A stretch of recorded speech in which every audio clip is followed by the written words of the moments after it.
Hola, Dios les bendiga. ¿Qué dice la gente linda de Dios? Bueno, estamos nuevamente con ustedes acá, con esta palabra maravillosa que es apasionante. Es la palabra maravillosa que permanece para la hora que pasa. La palabra de Dios, que nunca pierde vigencia, que siempre está en la actualidad. Y que Dios la envió para usted y para mí. Dijo Él, envío mi palabra y no volverá a mí vacía, porque hará todo por lo cual yo la envié. Y Él envió su palabra para que fuésemos salvos. Y gracias a Dios, aquí estamos respondiendo a esa palabra maravillosa que tiene vida, porque es la palabra misma de Dios.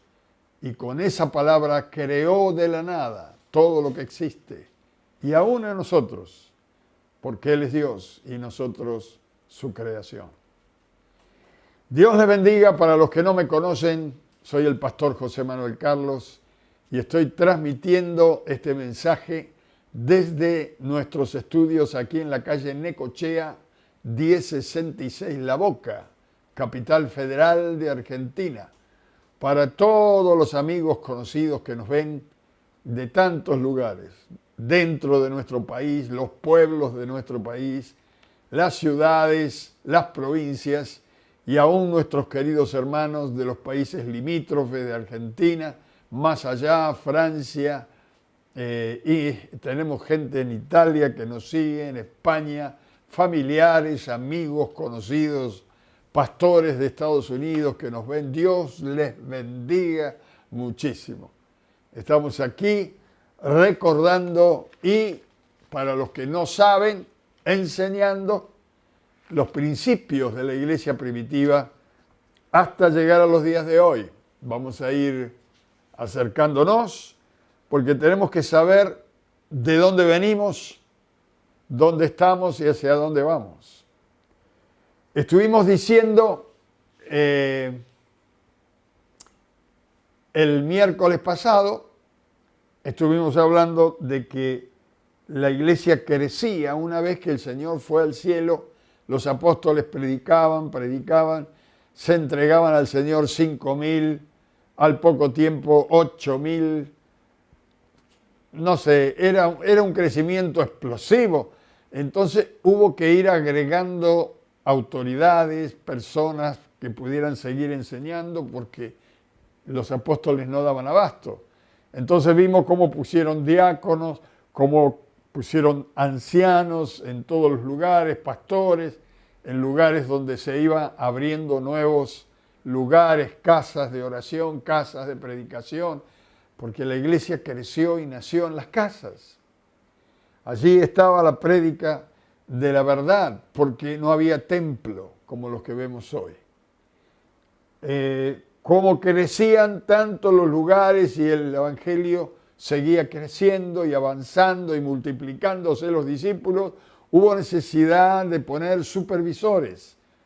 Los supervisores son a los que nosotros llamamos obispos, según la Biblia. Usted busca en un diccionario y va a ver que la palabra obispo significa supervisor, o inspector, alguien que inspecciona, alguien que cuida, para que no se desprolije lo que es la verdad. Porque esto crecía en demasía. Y lo que vimos acá, para que entiendan un poquito más lo que es la palabra obispo, que el apóstol Pedro, esto fue lo último que vimos, Primera de Pedro, capítulo 2, versículo 25. Dice Pedro, hablando de nosotros aquí, porque vosotros erais como ovejas descarriadas, pero ahora habéis vuelto al pastor y obispo de vuestras almas. Está hablando del Señor Jesucristo y lo condecora, por así decirle, con estas palabras. Nosotros estábamos perdidos, estábamos descarriados, pero hemos vuelto, dice. ¿A quién?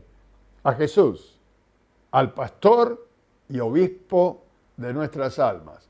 Pastor, el que cuida, el que protege, el que enseña, el que corrige. El obispo es el que supervisa, el que inspecciona, el que observa a ver si todo funciona bien, porque Él está dispuesto a ayudarnos. Obispos. Tuvieron que colocar obispos. Ahora la iglesia primitiva tenía apóstoles, pastores, ancianos, maestros, evangelistas que evangelizaban, diáconos, ayudantes de los ministros, y ahora tenían obispos. Tremendo.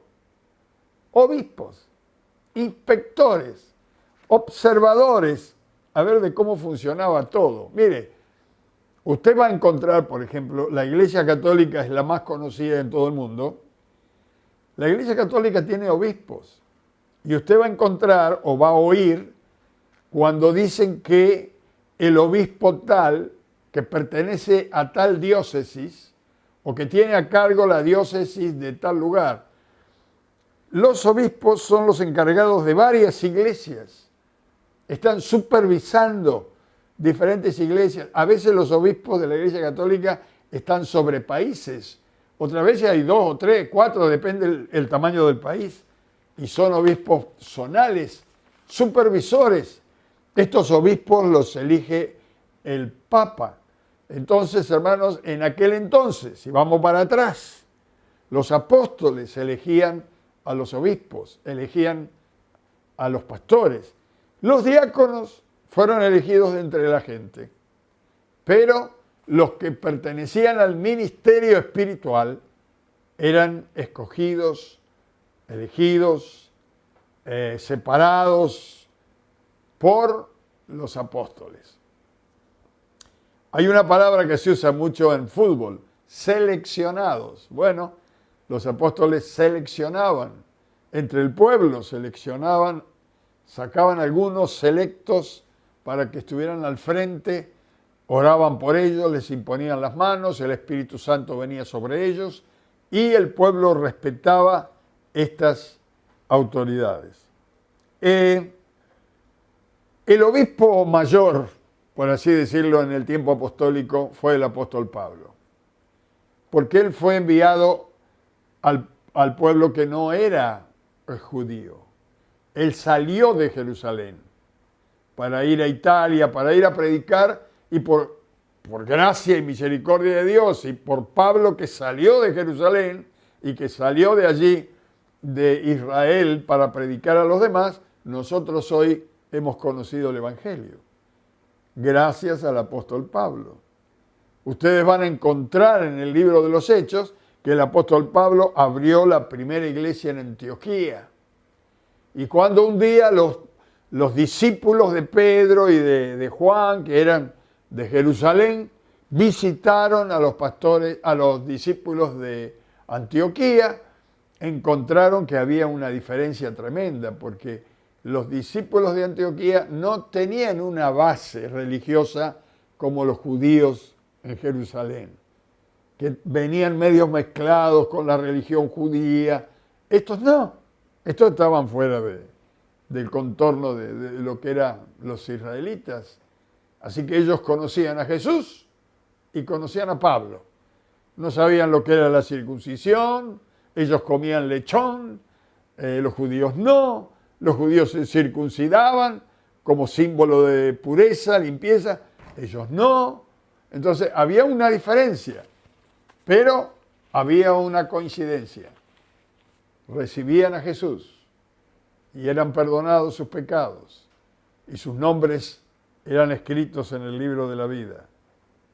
Pablo fue un gran supervisor, un gran obispo de pastores, pero no porque lo puso ningún hombre, sino porque Dios le había puesto una carga en su corazón por las iglesias, por los pastores. Mire, lo vamos a leer. Vamos a buscar en Primera de Corintios capítulo 4, versículo 17. Primera de Corintios capítulo 4, Segunda de Corintios, lo voy a hacer trabajar. Segunda de Corintios, capítulo 11, versículo 28. A ver, Segunda de Corintios, capítulo 11, versículo 28. Pablo, el supervisor Pablo, mire, dice, y además de otras cosas, dice Pablo, lo que sobre mí se agolpa cada día, la preocupación por todas las iglesias. Tenía una carga por todas las iglesias. Se agolpaba en su corazón la preocupación. Por eso vamos a encontrar, no tenemos tiempo porque tendríamos que mirar muchos versículos, pero en el libro de los Hechos lo vemos a Pablo visitando a uno, visitando al otro, y hacía todo un recorrido, un viaje misionero, y después volvía otra vez por el mismo lugar, pasaba otra vez por confirmando, estableciendo las almas. Maravilloso. Tenía una carga por las iglesias, por las congregaciones. Ahora sí, vamos a ir a Primera de Corintios. Primera de Corintios, capítulo 4, versículo 17. Acá lo vemos a Timoteo, un pastor formado por Pablo, que lo mandó a supervisar. Mire, dice, Primera de Corintios, capítulo 4, versículo 17, por esto mismo os he enviado a Timoteo, que es mi hijo amado y fiel en el Señor. Esto quiere decir, no que era un hijo biológico, era un hijo espiritual, porque dice que es mi hijo amado y fiel en el Señor, era espiritual, el cual os recordará mi proceder en Cristo de la manera que enseño a todas partes, en todas partes y en todas las iglesias. Estaba diciendo, él va a corregir lo que está torcido, él va a corregir lo que está mal, porque les va a enseñar lo que yo predico, lo que yo enseño y cuál es el camino de la verdad. Porque ya en aquel entonces había gente mala que se quería filtrar en las iglesias, enseñando cosas raras y sacando provecho propio de los fieles que tenían una fe tan limpia, eran tan creyentes en el Señor, eran discípulos amados de Dios, y siempre hay algún sinvergüenza que se quiere hacer el vivo. Pero bueno, Pablo y Timoteo trabajaban arduamente recorriendo las iglesias, y aún el Señor dice a los pastores que debemos ser obispos de las almas, de la congregación donde nos ha puesto el Señor. Mire, Hechos, el libro de los Hechos, capítulo 20, versículo 28. 20:28 dice, por tanto mirad por vosotros y por todo el rebaño en que el Espíritu Santo os ha puesto por obispos para apacentar la iglesia del Señor, la cual él ganó con su propia sangre. ¿De quién es la iglesia? Del Señor, porque él la ganó con su propia sangre.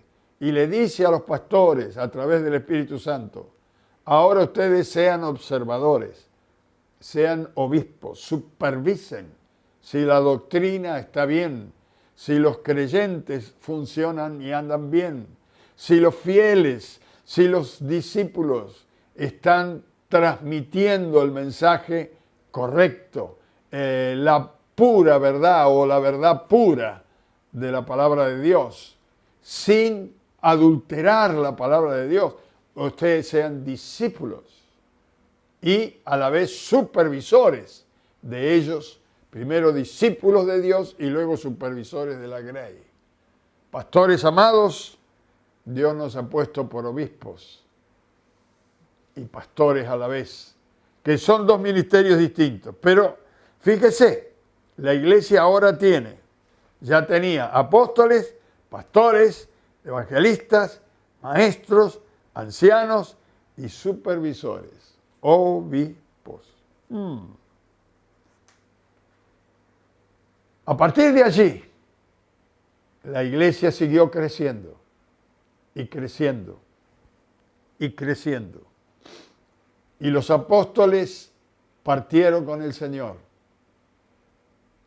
cuando partió con el Señor el último de los apóstoles, el apóstol Juan, que era el chiquitín, el más joven, pero ya cuando partió con el Señor ya era anciano. La Biblia le llama el anciano Juan, que fue desterrado del continente y echado en la isla de Patmos, donde había fieras, leones, tigres. Los tiraron ahí para que se lo comieran las fieras, para que sea destruido porque predicaba el Evangelio. Pero allí en aquel lugar no solamente Dios lo guardó, lo escondió de aquellos animales feroces, sino que les reveló al Señor, a Juan, le reveló el libro de Apocalipsis que hoy en día lo tenemos. La historia secular es probable que informe cómo Juan volvió de la isla al continente. No lo sabemos, pero tiene que haber vuelto al continente para que la palabra que Dios le dio, la inspiración del Apocalipsis, la tuviéramos nosotros hoy. Mis hermanos, Dios sigue siendo Dios. Y por más que los hombres lo quieran borrar de la existencia, no podrán, porque Él sigue siendo el Señor de todo lo creado. Y Él está en su trono. Y cada vez que se levanta algún orgulloso que quiere pelear contra Dios, y Dios se debe reír, porque en un santiamén da vuelta todo, mire.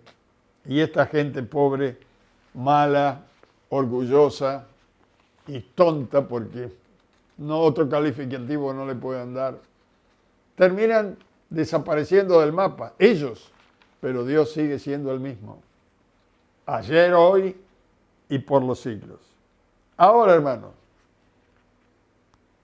cuando los apóstoles se van con el Señor, desaparecen, salen, se van, parten, aparecieron gente con nuevos conceptos, con nuevas doctrinas, con nuevas cosas, y se fueron armando las denominaciones, las organizaciones eclesiásticas, y vino la gran confusión para muchos, diferentes ideas, y se separaron por grupos. Y hoy en día tenemos cientos de denominaciones. Aún la Iglesia Católica está dividida. Están los ortodoxos, los liberales católicos, los que recibieron dones del Espíritu Santo, los que quedaron, los que se fueron, y después todas las demás denominaciones, bautistas, menonitas, pentecostales, libres, no sé, la iglesia cuadrangular, podemos hacer presbiterianos, cientos de miles y miles de diferencias que solamente se produjeron por los hombres, porque Dios levantó una iglesia, no dos, y menos cientos de diferentes denominaciones. Pero mire, encontramos a la gente hoy en día, cuando le empezamos a hablar de Jesús, que ellos dicen, ¿a qué religión pertenecen? Porque hay tantas religiones, y es verdad, el diablo ha creado muchas religiones, ha traído la controversia en los hombres. Religiones hay muchas, pero Salvador hay uno. Religiones hay muchas, pero Biblia hay una. Religiones hay cientos de miles, pero el Espíritu Santo es uno. Y entonces cuando usted recibe el mensaje de Jesús o el anuncio que usted tiene que volver a Dios y entrar en el reino de Dios, bajo el gobierno de Dios, no se le está predicando una religión con sus dogmas y con sus otras personas intercesoras. Acá no hay otro nombre, dice la Biblia, debajo del cielo, dado a los hombres, en que los hombres puedan ser salvos, sino el nombre de Jesucristo, el único y suficiente Salvador. Yo estoy seguro en mi corazón que si nosotros predicamos a Cristo sin hablar de la iglesia, la denominación, la organización, la gente no tendría problema de recibir a Jesús. Pero claro, cuando uno comienza a hablar de Jesús, sacan chapa. La gente dice, no, yo tengo mi religión. Yo soy maometano, yo soy judío, yo soy católico, yo soy menonita, yo soy pentecostal, yo soy... ¿Quién es el Salvador? ¿Una organización? ¿Una persona? ¿Algunas personas? Mire, le voy a dar una clave para que usted sepa cuál es el camino, la verdad y la vida. Hay tres cosas principales que usted debe conocer para saber cuál es la iglesia de Jesús que todavía está en la tierra. Primer dato, la iglesia que es cristocéntrica, esa es la iglesia de Jesús que todavía está en la tierra. Cristocéntrica. Dios mandó a Jesús, no a otra persona. Dios no mandó a hombre, mujer, Dios mandó a su Hijo, único Hijo, que se llama Jesús, a la tierra, para que en el nombre de su Hijo Jesucristo las personas sean salvas y no se pierdan, mas tengan vida eterna. Él es el camino, Él es la verdad y Él es la vida. Cuando usted va a una iglesia donde se predica a Cristo, donde se alaba a Cristo, donde se vive a Cristo, esa iglesia es cristocéntrica y el Espíritu Santo va a estar ahí. Porque dijo Jesús, cuando venga el Espíritu Santo me glorificará. Él tomará de lo mío y se los hará saber. Esto está escrito en la palabra. El Espíritu Santo no viene para ensalzar a otra persona humana, ni sea mujer, ni hombre, ni intercesor, ni intercesora. Él viene para glorificar a Jesús, para que recordemos a Jesús y para que conozcamos a Jesús, para que entendamos que somos pecadores, porque Él es el que convence de pecado, de justicia y de juicio. No es una religión, es Jesús y el Espíritu Santo de Dios. La segunda cosa que tenemos que saber, primera, que la iglesia es cristocéntrica. La segunda, que tiene que tener la doctrina de los apóstoles. Tiene que enseñar lo que enseñaron los apóstoles que caminaron con Jesús.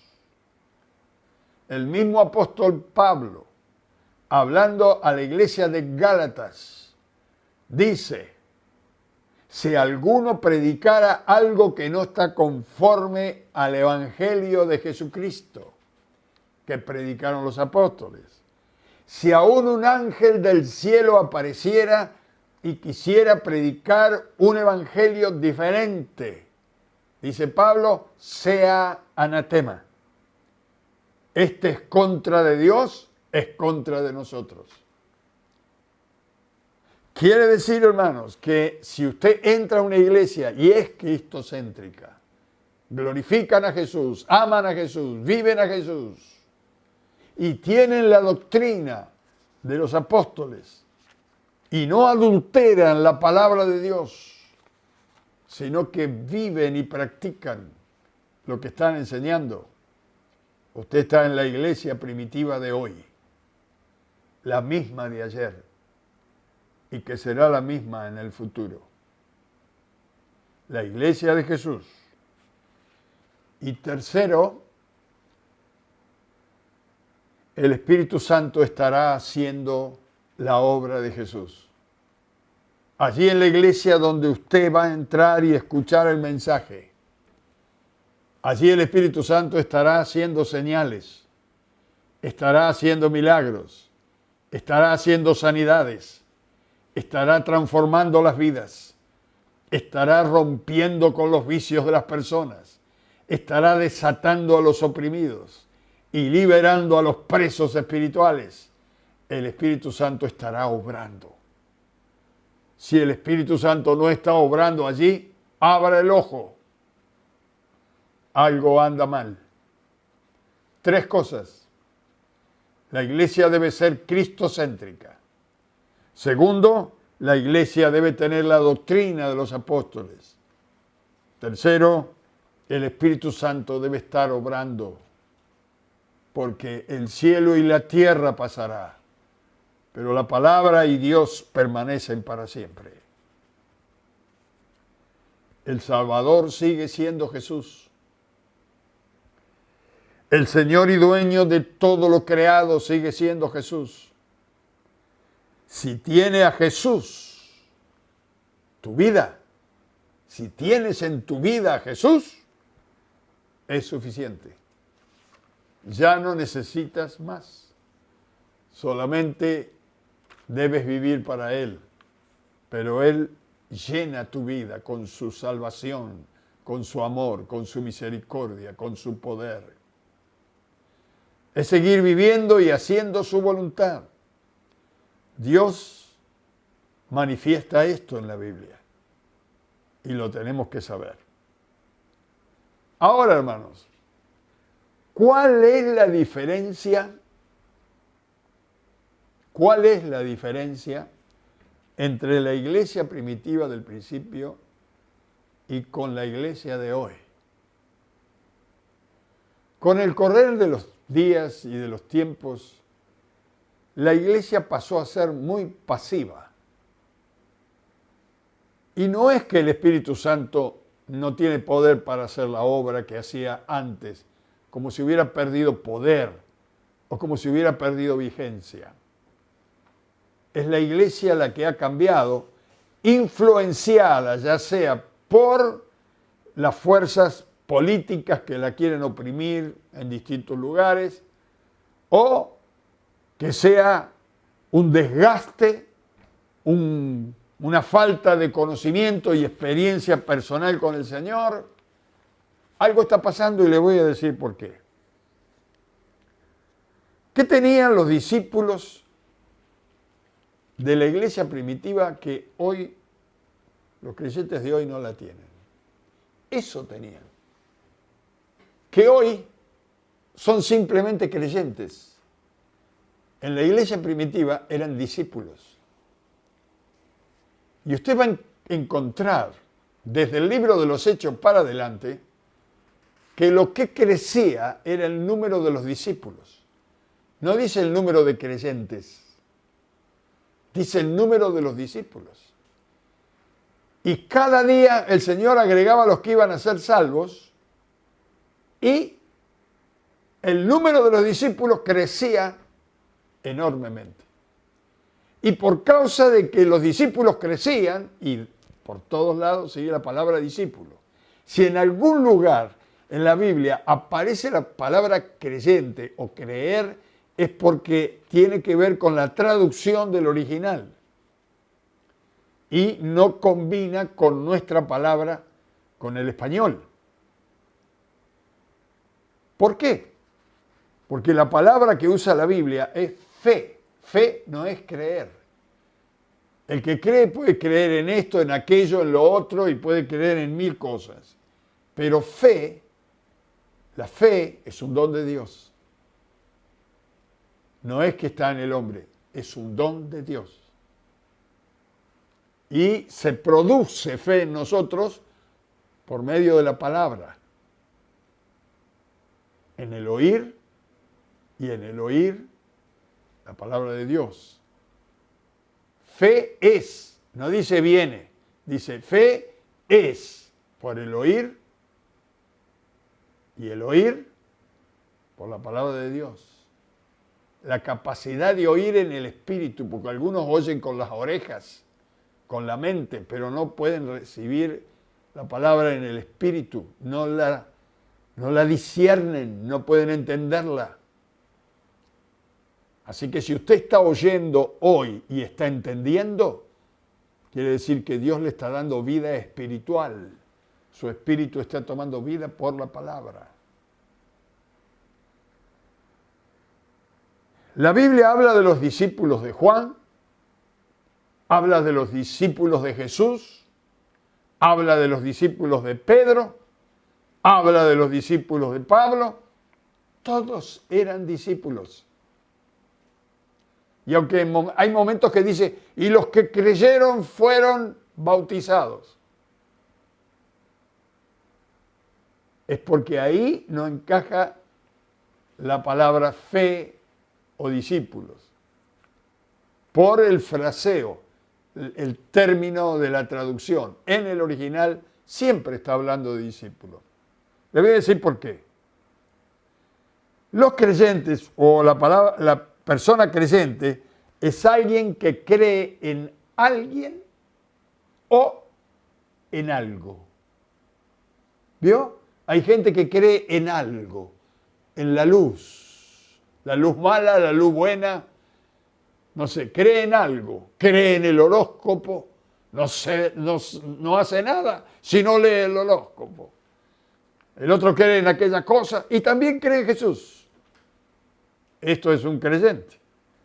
Pero los discípulos son personas que siguen e imitan a alguien, no a algo.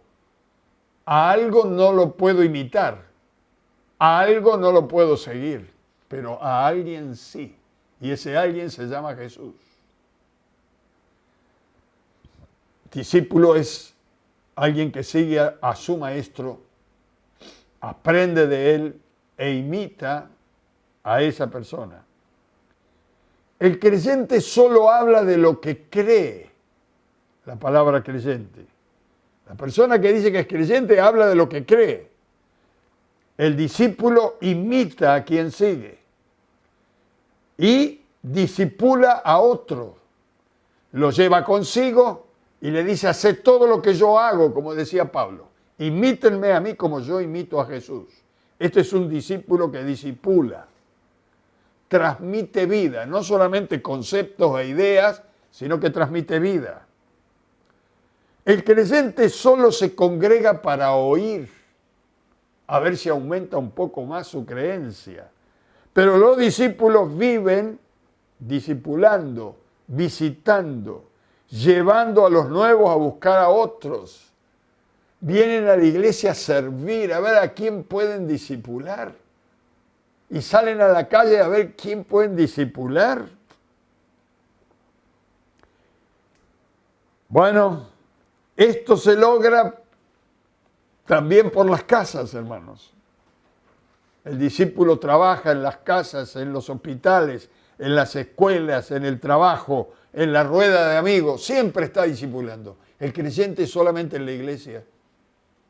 Cuando sale, sigue siendo creyente, pero está en otras cosas. Y un montón de horas del día está con la cabeza en otras cosas. El discípulo no, porque es un sistema de vida. Sigue a su maestro, sigue a su Señor, y como su Señor no para, y está continuamente con él y en él por el Espíritu Santo, es un continuo pensar y hablar y obrar con y para el Señor. Esto es un discípulo. En la iglesia primitiva eran discípulos, no eran creyentes. El discípulo va al templo a oír, a orar, a alabar a Dios.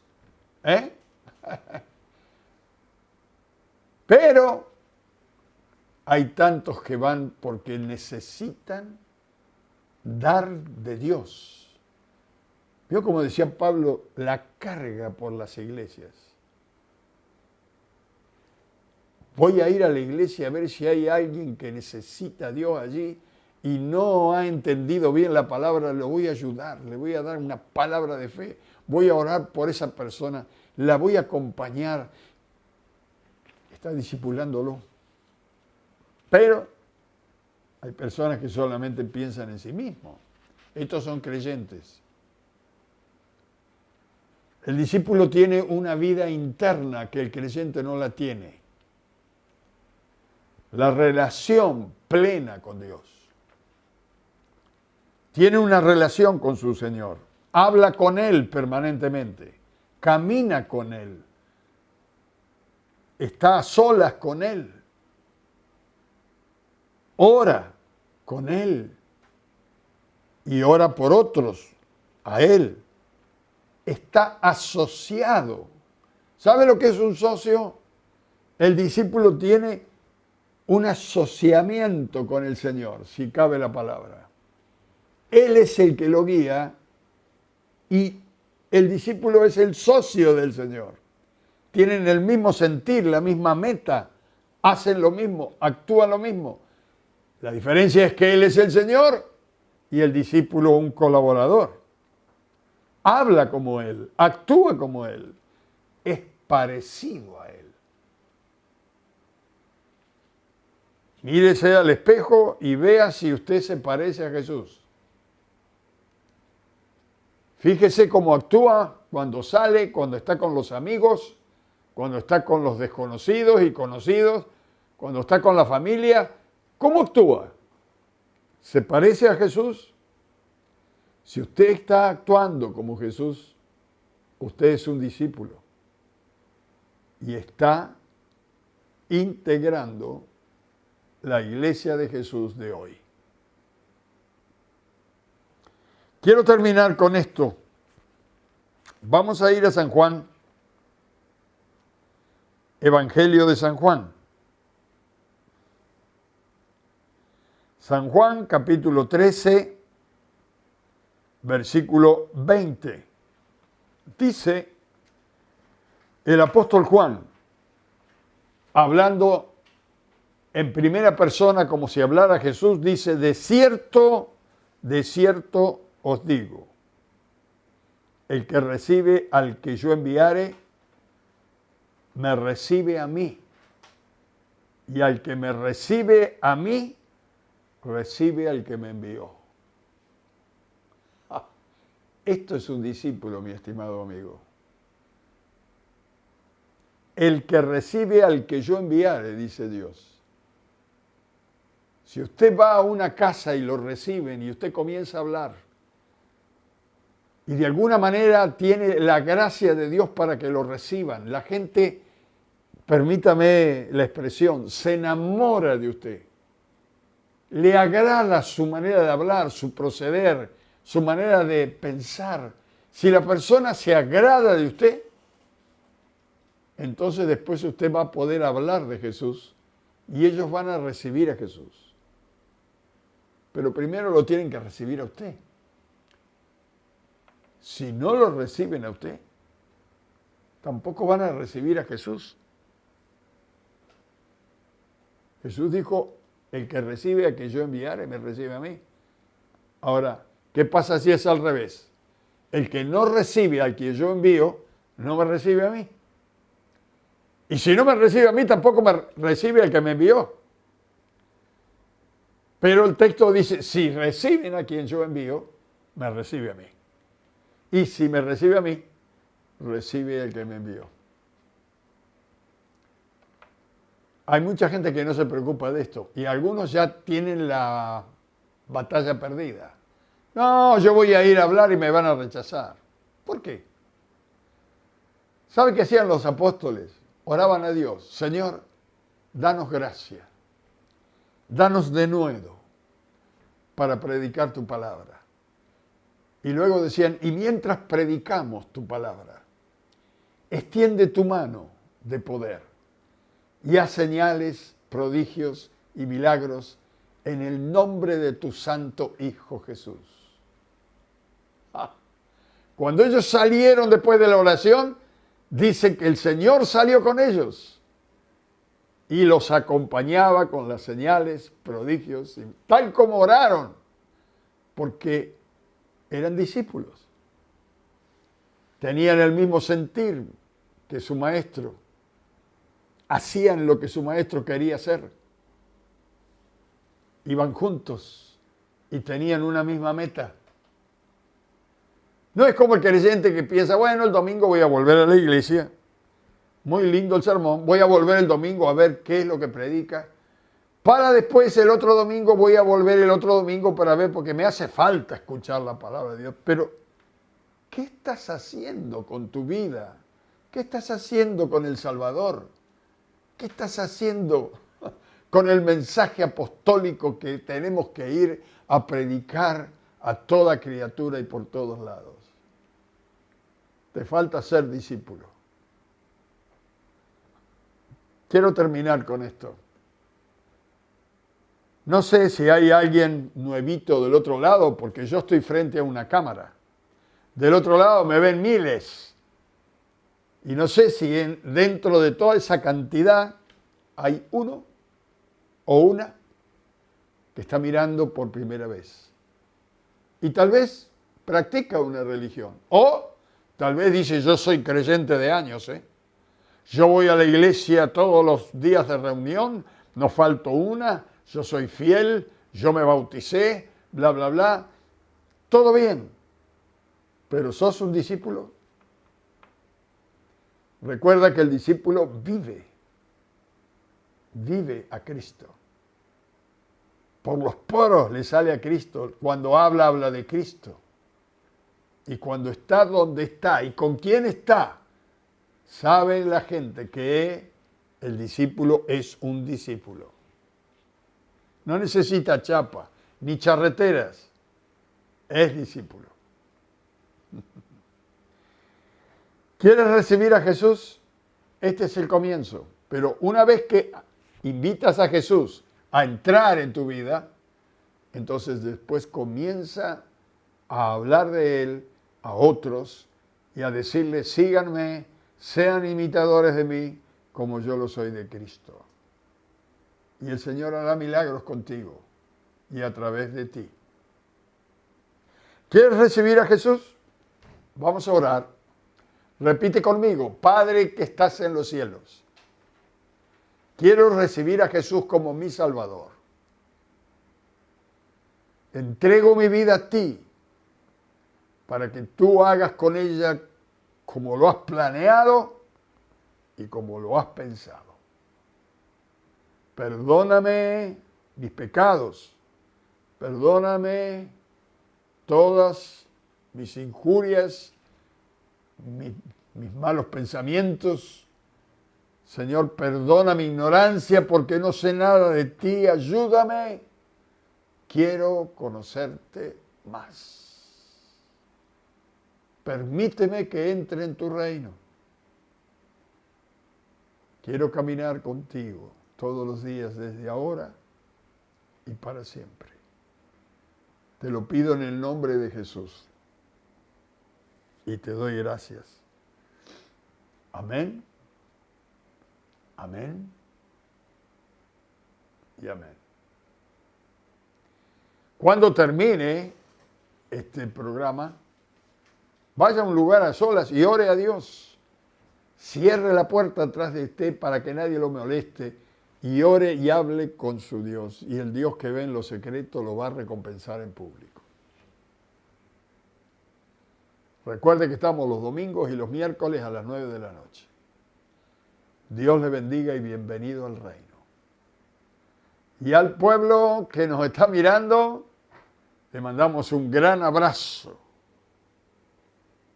Y Dios, si así lo permite, la próxima audición seguiremos viendo más de la iglesia. Necesitamos saber de dónde venimos, dónde estamos y hacia dónde vamos. Un abrazo grande para todos los pastores y amigos. Dios les bendiga muchísimo.